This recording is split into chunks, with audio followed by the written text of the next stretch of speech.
है प्रभु राम नाम का।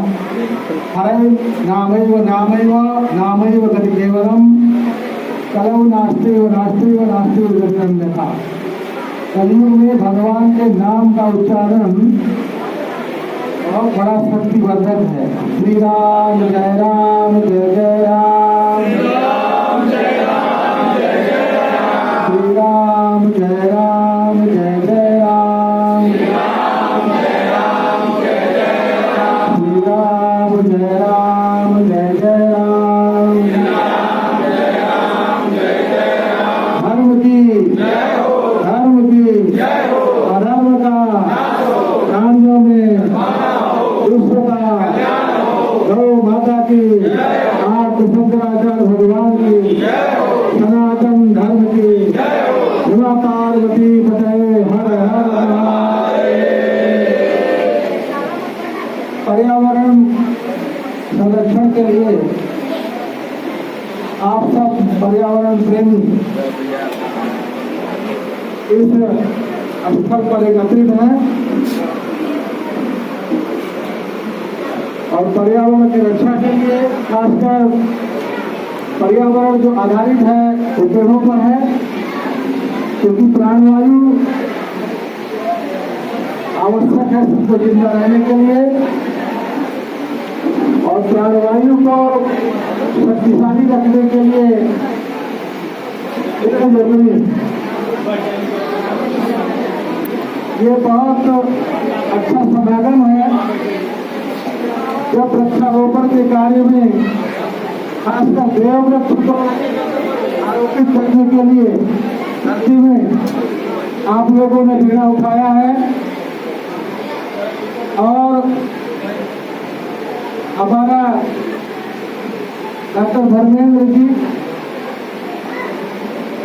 जो बहुत ही सरल और प्रकृति प्रेमी है, आडम्बर से परे हैं और मैं देख रहा हूँ कि इनके साथ जुड़े हुए जो लोग हैं वो भी आडम्बर से परे हैं, धरती से आकाश से जुड़े हुए लोग हैं। तो मुझे ये विश्वास बढ़ जाता है कि आप लोग ये कार्य कर पाएंगे।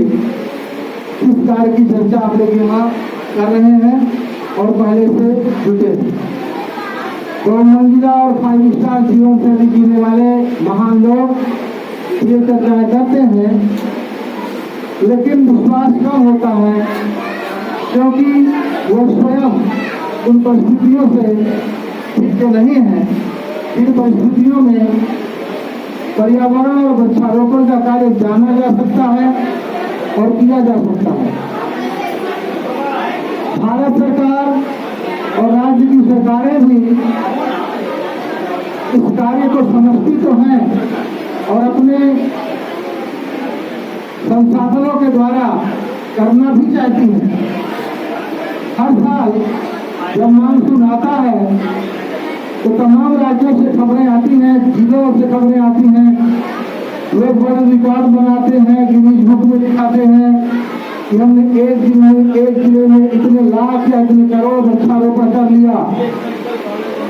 और होता भी है, नई नई सड़कें बनती हैं, सड़कों के किनारे वृक्ष लगाए जाते हैं, उन वृक्षों में उनको रक्षा करने के लिए महंगे महंगे प्रबंध भी किए जाते हैं और सरकार का भारी भरकम बजट भी उसमें तय होता है।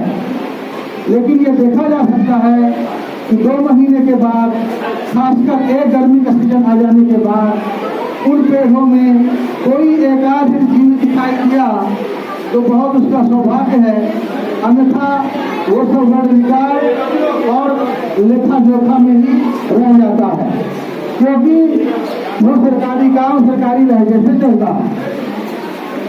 बांध की जान प्रसव की पीड़ा। वास्तव में जो वृक्ष के प्रेमी हैं, पर्यावरण के प्रेमी हैं और एक वृक्ष लगा चुके हैं, तैयार कर चुके हैं, उनको उसके पालन की जिम्मेदारी और उसके समृद्ध होने की खुशहाली दोनों का एहसास है। और ऐसे लोग जब आगे बढ़ते हैं तो ये कार्य निश्चित सरल संभव हो जाता है। आप सब लोग पर्यावरण नेता है। मुझे बहुत प्रसन्नता हुई आप लोगों का नाम सुन करके। मैं दक्षिण भारत की यात्रा में था, आंध्र प्रदेश, तमिलनाडु, कर्नाटक, ये हमारी यात्राएं चल रही थी। अभी हमारी यात्रा रह भी गई है। तमिलनाडु का दूसरा कोना, केरला के तमाम सारे कार्यक्रम रह गए हैं, लेकिन डॉक्टर के आग्रह पर और हमने कहा भी था कि जागरूकता होनी चाहिए, हम यहाँ आए हैं और आप लोगों को आशीर्वाद देने के लिए आए हैं। संत महात्मा धर्मगुरु का आशीर्वाद, भगवान का कृपा एक बराबर ही होता है। मैं बताना चाहूंगा कि आम नागरिक हो या राजा, उसको पर्यावरण से भिन्न होना पड़ेगा। यदि वो पेड़ पौधों के लिए हमदर्द नहीं है, जिम्मेदार नहीं है, तो तमाम सारे वैज्ञानिक संसाधनों को राष्ट्रवासियों को उपलब्ध करा सकता है, यदि उसकी नीतियां सही है तो। लेकिन वो प्राणवायु नहीं दे सकता, और यदि प्राण नहीं दे सकता तो सारी चीजें व्यर्थ हैं, मिथ्या है, सारा संसार मिथ्या है। आदि शंकर भगवान आचार्य ने कहा है, ब्रह्म सत्यम जगत मिथ्या जीवो ब्रह्मैव नापरः। इसलिए इसका अर्थ ये निकाला जा सकता है कि आचार्य शंकर कहते हैं कि जब प्राण निकल जाए, निर्जीव हो गया, ब्रह्म चला गया। प्राण है तो ब्रह्म है, और वो प्राण वायु है, और वो प्राण वायु वृक्षों से आती है। इसलिए वृक्षों को ब्रह्म कहा जाए, इसमें कोई अतिशयोक्ति नहीं होगी। जो हम ब्रह्म को निराकार में भी मानते हैं और साकार में भी मानते हैं। जो निराकार के उपासक हैं वो हर चीजों को जीत चुके होते हैं। जितासनो, जितश्वासो, जितसंगो, जितेंद्रिया, उनके लिए संसार की व्यवस्थाएं कोई मतलब नहीं रखती। लेकिन ये संसार तो अद्वैत से नहीं चलता, द्वैतवादियों का है, माया जीव और ब्रह्म का है। इसमें भगवान की पूजा करने के लिए भी हमें अच्छा स्वास्थ्य चाहिए, अच्छा मन चाहिए, प्राणवायु स्वतंत्र चाहिए, और वो हमें पेड़ों से मिलेगी। भगवान श्री कृष्ण ने इंद्र की पूजा बंद करा दिया, क्योंकि इंद्र के बारे में मान्यता थी कि वो किसानों का देवता है, वो भूमंडल का देवता है, उसके अनुग्रह पर ही भूलोक के लोग जिंदा रहते हैं। श्री कृष्ण ने कहा यह बात सही नहीं है, हम लोग जिंदा रहते हैं, पहला है हमारा कर्म, कर्मण्येवाधिकारस्ते मा फलेषु कदाचन कर्मणा जायते जन्तु कर्मणैव विधीयते। गीता, भागवत आदि ग्रंथों का यह मत है। मनुष्य को कर्म उसका सबसे बड़ा पहचान है, वही उसका जीवन है। लेकिन कर्म करने की शक्ति कहाँ से मिलेगी, ये ताकत कहाँ से मिलती है? बोले हमारे पहाड़ और जंगल। श्री कृष्ण ने कहा कि हम और हमारा गोधन, क्योंकि वो तुलसी थे और गौपालन उनका बड़ा व्यवसाय था, इसलिए पर्वतों से ही मेघों को बल मिलता है, पानी बरसता है। पहाड़ों पेड़ों से हमारा गौपालन होता है, गौचारण होता है। इसलिए प्रत्यक्ष तौर पर देखा जाए तो हमारा देवता इंद्र है कि नहीं, लेकिन गोवर्धन हमारा देवता है। इसलिए सर्वप्रथम पूजा का अधिकार यदि किसी का बनता है तो हम ब्रजवासियों के लिए ये गोवर्धन है, और इंद्र की पूजा बंद कराई गई, गोवर्धन की पूजा शुरू कराई गई। इसका तात्पर्य यह है कि नदियों की रक्षा पहला मानव धर्म है, पहाड़ों की रक्षा पहला मानव धर्म है, क्योंकि पेड़ पौधा इनके किनारे और इनके ऊपर ही संरक्षित और पल्लवित होते आए। ये कृष्णावतार की बात है। और प्रभु श्री रामावतार में भी वनवास का मकसद क्या था, मतलब क्या था? जमीन की सच्चाई को जानना। राजा दशरथ के पुत्र चक्रवर्ती, दशरथ के पुत्र चक्रवर्ती हो सकते थे, अयोध्या के राजा हो सकते थे, लेकिन तीनों लोग जो तीनों लोगों में सम्मानित भगवान श्री राम राजा बने हैं, वो पहाड़ों जंगलों का कंकड़ में, पत्थर में, धूल में चढ़कर वहां के पौधा, पक्षी, पशु, नदी, तालाब, बंदर, भालू, इन लोगों को उन्होंने मिले हैं, उनको महसूस किया है, उनके हमदर्द बने हैं और बनाए हैं। और इन सबको मिलकर राक्षस क्या है? ये रावण को लोग मारते हैं, रोज जलाते हैं, ये कुसंस्कृति है। रावण को जलाना ये न भारतीय संस्कृति है और न ही ये वैदिक संस्कृति है। रावण एक योद्धा था, राम का प्रतिद्वंदी था, लंका का राजा था। कुछ कारणों से उनका युद्ध हुआ और रावण वीर गति को प्राप्त हो गए। महाराजा रावण दुश्मन थे राम के, लेकिन मरने के बाद कोई दुश्मन नहीं होता, सब सिंह हो जाते हैं। प्रभु श्री राम ने स्वयं लक्ष्मण को भेजकर विभीषण के द्वारा वैदिक संस्कृति से, उनकी राक्षस संस्कृति थी, लेकिन विभीषण ने जब से शरणागति स्वीकार कर लिया तो सब कुछ उन्होंने राम का धर्म स्वीकार लिया था, क्योंकि वो राम के शरणागत हो गए थे। शरणागत जो होता है, जिसके शरणागत हो, उसका धर्म, उसका कानून सब कुछ मानता है। तो प्रभु श्री राम के निर्देश से, लक्ष्मण के मार्गदर्शन में विभीषण ने रावण का अंतिम संस्कार वैदिक विधि से करा दिया था। तो वैदिक विधान में, सनातन विधान में नियम नहीं है यदि कोई आपका दुश्मन था तो आप उसका माखौल उड़ाएं, उस पर बारूद फेंके, उस पर गंदगी फेंके। ये तो अपने ही धर्म, संस्कृति और संस्कारों का अपमान है, तौहीन है। रावण भी कौन था और सीता हरण के बाद भी कौन था, इसीलिए उनको आचार्य बनाया गया रामेश्वर में। यदि वो आचार्यत्व के लायक न होता तो श्री रामचंद्र उसको आचार्य न बनाते। यदि वो नीतिवान न रह गया होता तो उसके गति पाने के बाद लक्ष्मण को नीति ज्ञान सीखने न भेजते। मतलब ये था, कुछ मुद्दों की लड़ाई थी, न्याय अन्याय का एक चित्रण था, वो लड़ाई थी। रावण जो है, मान लीजिए कि जो प्रदूषण है, जो पवित्र अंबर में, पवित्र धरती में जो बुराई है, उसको ही रावण मान लीजिए। और उसको मारना राम के लिए जितना जरूरी था उतना ही कृष्ण के लिए जरूरी था, और आप लोगों के लिए उतना ही जरूरी है धरती के उस बुराई को, उस जहर को मारने के लिए। और वो बुराई ये पर्यावरण का प्रदूषण है, क्योंकि ये घातक है, ये जानलेवा है, ये बेवजह मारता है, ये साधु को भी मारेगा, ये भक्त को भी मारेगा, ऋषि और मुनि को भी मारेगा, राजा को मारेगा और प्रजा को मारेगा, सुखी को मारेगा और सुखी को मारेगा।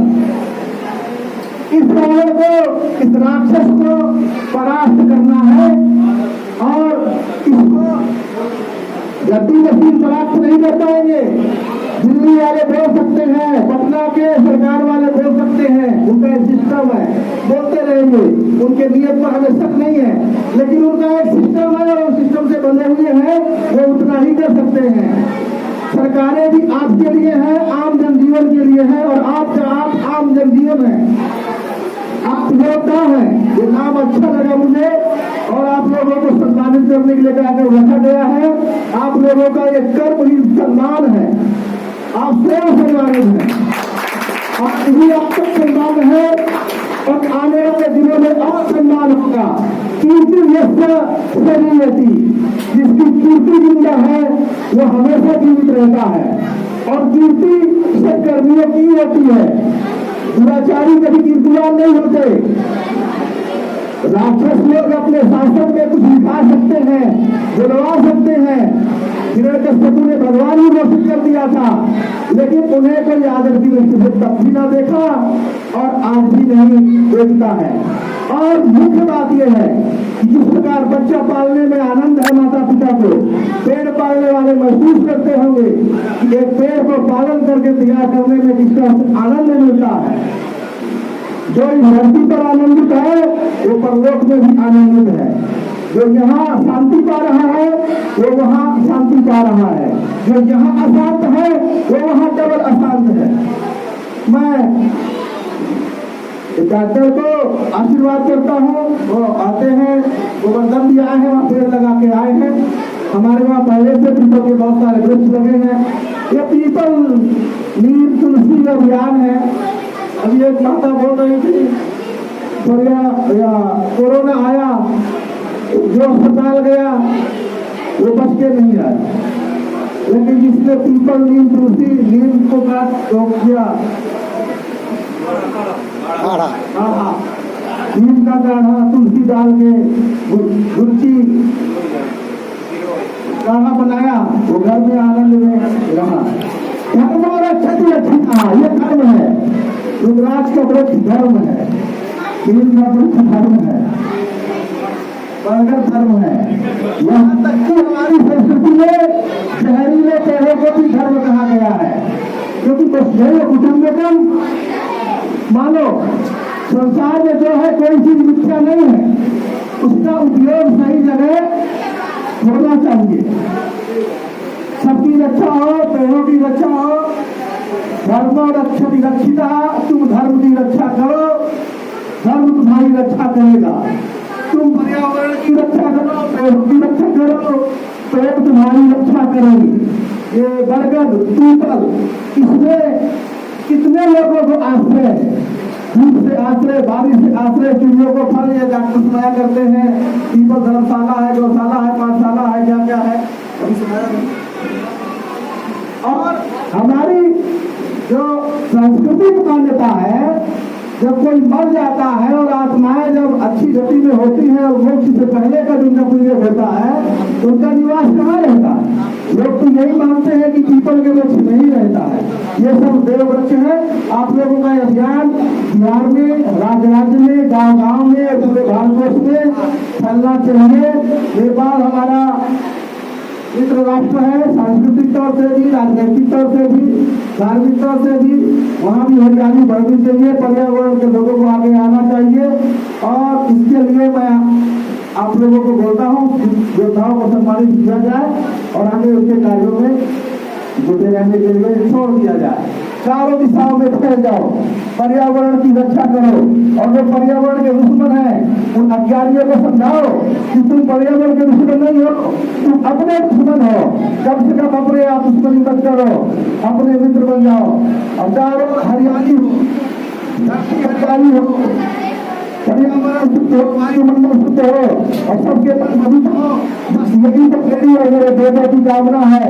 सर्वे भवन्तु सुखिनः, सर्वे सन्तु निरामयाः, सर्वे भद्राणि पश्यन्तु मा कश्चित् दुःखभाग् भवेत्।